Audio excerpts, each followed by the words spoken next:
Amahoro y'Imana nabane namwe inshuti zacu aho muherereye hose. Reka mbabwire ko iyi ari Soko Media, njye turi kumwe akaba ari Elisa Tuyishimire. Niba ari bwo bwa mbere rero ugeze kuri channel yacu, wakora subscribe ndetse ukaza no gukora share nyuma yo kumva iyi nkuru ndetse n'izindi zagiye zikorwa mbere, ndetse ukaza no gusangiza igitekerezo cyawe nacyo tukakimenya tukakibona. Rero reka nkubwire ko uyu munsi ngiye kukubwira ku nkuru igira iti ibibazo biri mu ngo z'iki gihe, cyangwa se ibibazo biri mu miryango y'iki gihe. Mu muco nyarwanda wa kera, urugo rwari icyitegererezo cy'ubumwe, urukundo, ubwubahane n'indangagaciro. Ababyeyi baraganiraga, abana bakigishwa, abaturanyi bagasurana. Ubu buryo bw'imibanire bwagiye buhinduka uko imyaka yagiye ishira. Muri iki gihe ingo nyinshi zarasenyutse, izindi zibaye nk'izibana gusa kubera abana, izindi ziganjemo amakimbirane n'agahinda. Nk'uko ubushakashatsi bwa RGB bwa 2023 bwabitangaje, hejuru ya 47% by'ingo mu Rwanda zifite ibibazo bikomeye by'amakimbirane, guhemukirana, ubushomeri n'ibura ry'itumanaho. Reka turebe rero ibibazo by'ingo z'iki gihe n'ingero zifatika. Ikibazo cya mbere, hari ikibazo cyo kutumvikana hagati y'abashakanye. Mu ngo z'iki gihe nyinshi, abagabo n'abagore bashakana batarigishijwe ubuzima bwo kubana. Iyo batangiye kubana, ibibazo biratangira bikabura aho bikemukira. Ingero: Mukarutesi Vestine w'imyaka 35 utuye i Kicukiro avuga ko umugabo we amaze imyaka 3 atamuha umwanya wo kuganira, aho yagize ati amara amasaha yose kuri telefone, ubundi akaza asinzira, tukanaburana uko amafaranga akoreshwa n'ibindi. Sinzi icyo nakora. Undi witwa Nshimiyimana Eric utuye mu karere ka Ruhango, we avuga ko umugore we amwima amakuru y'ubucuruzi bwabo. Afite butike yanditseho, ariko iyo mvuyemo ajya kugurisha ibintu mu ibanga. Ibi bituma batagifata ibyemezo nk'umuryango, bigakurura amakimbirane y'igihe kirekire. Ikindi kibazo gihari mu miryango cya kabiri ni ubusambanyi n'uburiganya hagati y'abashakanye. Ubu busanzwe bwari uburozi bw'ingo kuva kera, ariko ubu bwiyongereye cyane bitewe n'imbuga nkoranyambaga n'ubusabane bubi. Ingero: mu karere ka Musanze, umugabo yaciye inyuma umugore we abyarana n'undi mugore wo mu iduka hafi yaho. Icyabaye, umugore yabimenye binyuze mu butumwa bw'amafoto kuri WhatsApp. Ibi byatumye atandukana n'umugabo, abana basigara ibwaki. Mu murenge nanone wa Gahanga, umugabo yahaye umugore telefone, ubwo umugabo abonamo ubutumwa bwo guhamagara bwanditseho ngo baby bugera kuri 45 buri munsi. Icyakurikiyeho ni intonganya, amakimbirane n'iminsi myinshi y'ubwigunge. Ikindi kibazo cya gatatu dukomeza kiri mu miryango y'iki gihe ni ukutuzuzanya mu nshingano z'urugo. Abagabo benshi ntibagikora mu rugo, bamwe bakirirwa mu tubari, abandi bari ku kazi, bagasiga byose ku mugore. Ibi bigaragaza ikibazo cyo guharirana inshingano. Ingero: Mukamana Alice w'imyaka 28 utuye i Nyamasheke yagize ati njye nkoresha amafaranga make ncuruza imboga, ntunze abana 3. Umugabo ajya mu kabari buri munsi, anyibutsa ko gukora imirimo yo mu rugo ari iby'abagore. Hategekimana Jean utuye muri Gatsibo we avuga ko umugore we yanze kubumba cyangwa guteka. Ati yambwiye ko ibyo akora ari ugukora TikTok no kumurika imideri, sinzi aho urugo rujya. Reka turebe ikibazo cya kane kiri mu ngo z'iki gihe, ikoreshwa nabi ry'ikoranabuhanga. Imbuga nkoranyambaga zifasha abantu ariko zinabangamira ubuzima bw'urugo.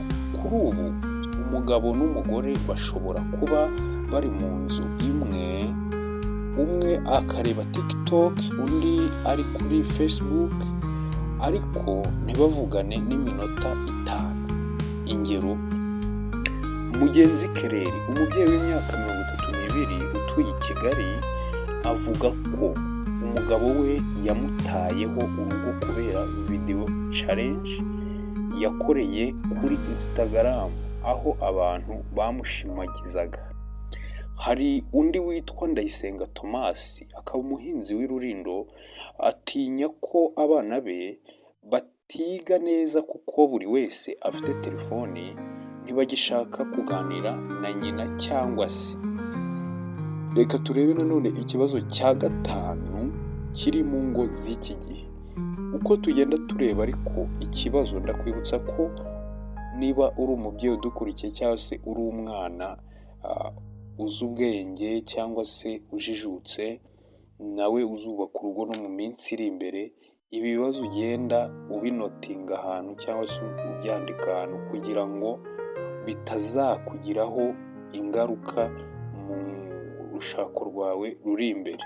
Ikibazo cya 5 gihari ni icyo gukubitwa no gutotezwa mu ngo, gender based violence.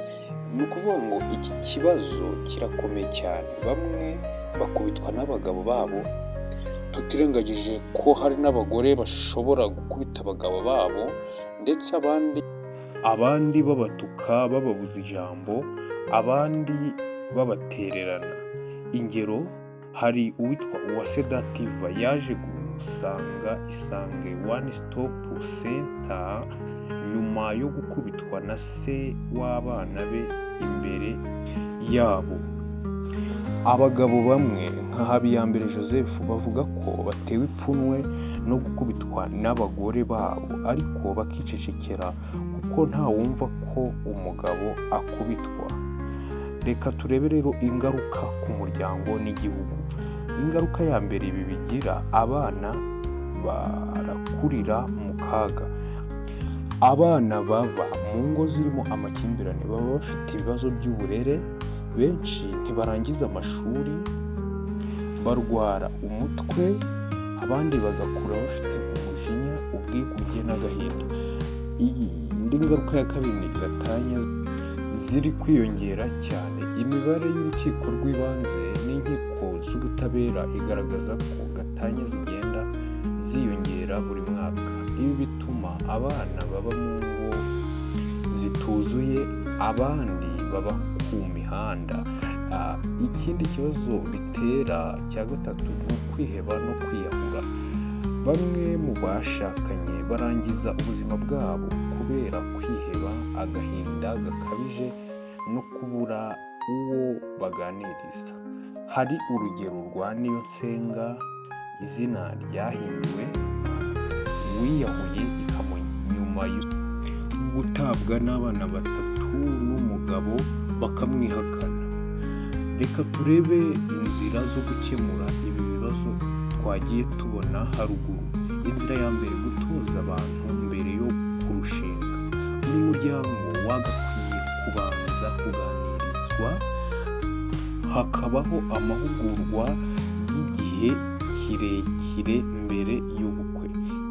Ikindi gisubizo cya kabiri cyakemura ibi bibazo ni ukongera ubumenyi mu mibanire. Abagabo n'abagore bagomba kwigishwa ko kubaka urugo ari ugusangira inshingano, kuvugana, kubabarirana no kubahana.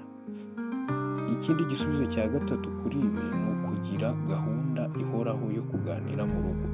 kugira igihe cyo kuganira nka buri cyumweru, kuganira ku bibazo byabaye, ibyifuzo n'intego z'urugo ni ikintu tutabura kuvugaho uko gikwiye mu ngo z'iki gihe. Ikindi gisubizo cya kane cyakemura ibibazo ni ukugabanya ikoreshwa ry'ikoranabuhanga ritari ngombwa. Amategeko y'urugo yakagombye gushyiraho igihe ntarengwa cyo gukoresha telefone, buri wese akagira umwanya wo kuganira n'uwo bashakanye. Tugera ku musozo rero, ingo z'iki gihe ni inkingi ya sosiyete. Iyo urugo rufite amahoro, igihugu kiba gitekanye. Iyo urugo rusenyutse, igihugu nacyo kiranyeganyega. Ntidukwiye gukomeza gutuza tureba ibibazo mu ngo. Tugomba kuvugisha ukuri, tugashakira ibisubizo ibibazo biri mu miryango yacu. Niba turera abana b'ejo hazaza, tugomba kubaha urugo rufite amahoro n'urukundo. Reka rero ngere ku musozo w'iyi nkuru mbashimira cyane.